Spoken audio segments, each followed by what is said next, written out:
एका अधिकाऱ्याला 2 लाख रुपयांची लाच घेताना पकडण्यात आलेला आहे।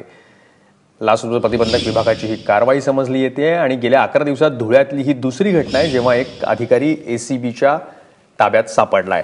संजय सोनावणे आपल्या सोबत आहेत। संजय, कोण हे अधिकारी आहेत, काय नेमकं प्रकरण होतं, का लाच घेत होते?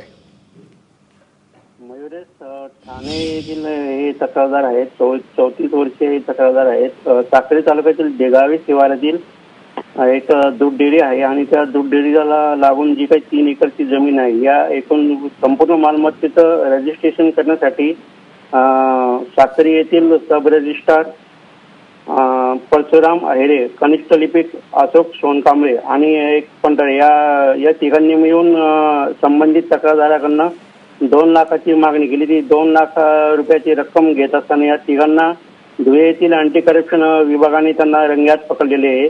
साक्री येथे शासकीय कार्यालयाच्या आवारातच ही कारवाई झाली। विशेष म्हणजे गेल्या 11 दिवसाच्या कालावधीत लाचवण अधिकाऱ्यावर अँटी करप्शनची कारवाई होण्याची ही दुसरी घटना आहे। या कारवाईने धुळे जिल्ह्यातील भ्रष्टाचार किती बोकाळलेला आहे हे यावरून स्पष्ट होते। ठीक, धन्यवाद सोनावणे।